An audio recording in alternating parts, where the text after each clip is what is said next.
Shalom, kali ini kita akan melanjutkan seri kita mengenai Injil yang ada dalam kitab-kitab yang ada di Alkitab. Kali ini kita sudah sampai di kitab Yesaya.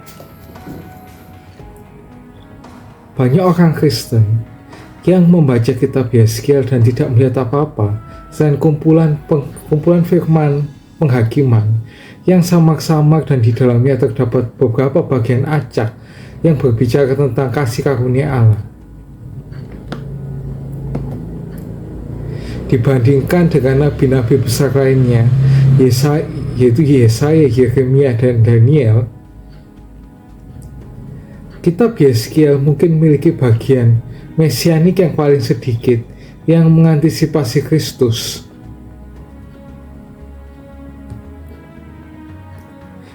Jadi kitab ini bukanlah kitab pertama yang terlintas dalam pikiran kita ketika seorang ingin melihat Injil diuraikan dalam Perjanjian Lama. Namun, jika dipahami dengan benar, Yesaya memuat dan melanjutkan kisah indah tentang kasih karunia Allah kepada umatnya yang tidak layak menerimanya. Kisah ini merupakan kesaksian Perjanjian Lama yang meyakinkan tentang Injil Yesus Kristus.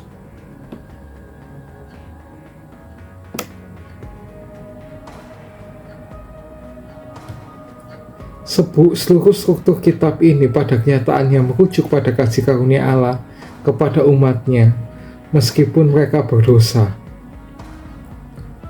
Dalam 24 pasal pertama, kitab ini berisi serangkaian nubuat yang menjanjikan penghakiman terhadap umat Israel.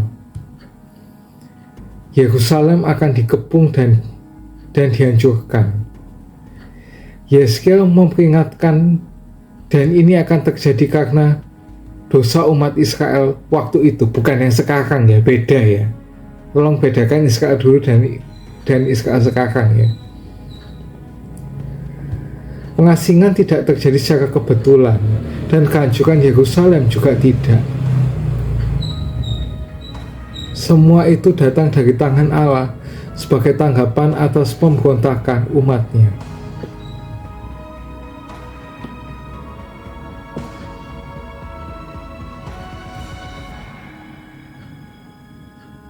Dalam pasal 24-33, fokusnya itu berubah saat Allah mengalihkan perhatiannya untuk menghakimi bangsa-bangsa di sekitar Israel.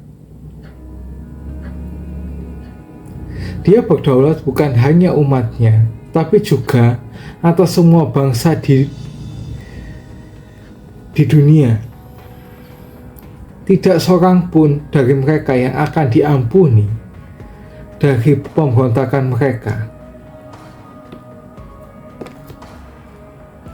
Dalam pasal 33, fokus kitab ini berubah lagi. Dengan penghakiman Allah terhadap Yerusalem yang dilaksanakan sepenuhnya, dan dengan penghakiman yang diucapkan terhadap musuh-musuh Israel, Allah sekarang mulai berjanji kepada umatnya bahwa mereka akan dipulihkan. Kehidupan akan berkuasa di mana sebelumnya hanya ada kematian. Allah akan mencurahkan rohnya kepada umatnya. Bait suci yang hancur, yang sebagai simbol kehadiran Allah di antara umatnya, akan dipulihkan. Allah akan sekali lagi tinggal dengan umatnya. Yesaya tidak hanya menjanjikan kehadiran Allah, ia juga berulang kali menunjukkan bahwa Allah akan menyelesaikan pemulihan umatnya melalui pekerjaan seorang raja Israel yang akan duduk lagi di tahta Daud. Ini adalah nubuatan yang sangat luar biasa, karena Raja Yehoyakin, raja terakhir dari garis keturunan Daud, dia sendiri telah dibawa ke pembuangan. Oleh karena itu, takhta itu kosong. Akan tetapi Allah berjanji melalui Yeskiel bahwa takhta itu tidak akan tetap demikian selama-lamanya. Suatu hari Allah akan memulihkan umatnya dan seorang penguasa baru akan duduk di takhta Daud ini. Raja ini tidak hanya akan memerintah untuk selama-lamanya, tetapi juga menebus dosa-dosa umatnya dan membawa mereka kembali ke hadirat Allah.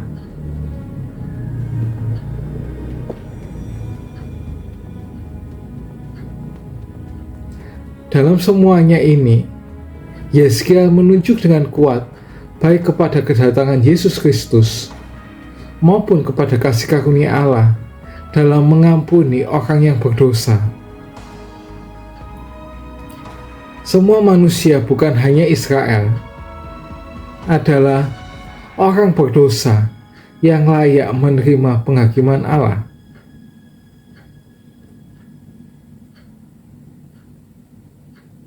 Oleh karena itu, 32 pasal pertama dari kitab ini memiliki relevansi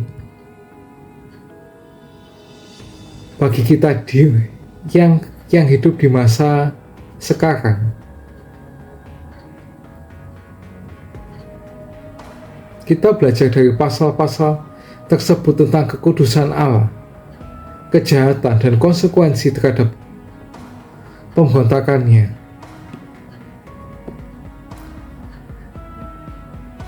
Dan juga murka ilahi yang pantas diterima oleh dosa tersebut. Namun pada saat yang sama kita juga belajar tentang kasih Allah bagi umatnya, yang meskipun mereka memberontak dan janjinya untuk mengutus seorang juru selamat, yaitu Tuhan Yesus Kristus, yang akan memulihkan mereka. Nggak cuma memulihkan mereka, tapi juga memberikan mereka hidup dan membawa mereka untuk hidup di hadiratnya selama-lamanya. Berbahagialah setiap orang yang mendengar firman Tuhan, merenungkannya, menyimpan dalam hatinya, bahkan melakukannya dalam kehidupan sehari-hari. Ia seperti orang yang mendirikan rumah di atas batu. Apabila ada angin yang menerjangnya, rumah itu tidak akan roboh. Jangan lupa like, subscribe, dan share jika kalian terberkati dengan konten ini. See you.